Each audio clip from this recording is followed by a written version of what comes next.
কষ্টদায়ক ব্যাপার, এগুলো ভালো লাগে না। বাসায় ইমার্জেন্সি যাইতে কাকা নাকি তারা নাকি গাড়ি নিয়ে আসতেছে কোন দিকে, আগে দিয়ে আসবো।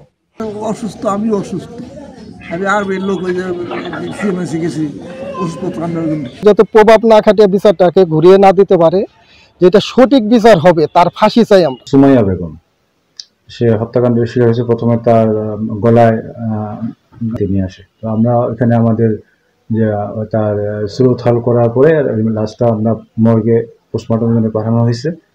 তো এখন এই বিষয়ে যদি আমরা লিখিত কোনো অভিযোগ প্রাপ্তির সাপেক্ষে আমরা আইনগত মামলা রুজু এবং আইনগত ব্যবস্থা গ্রহণ করব।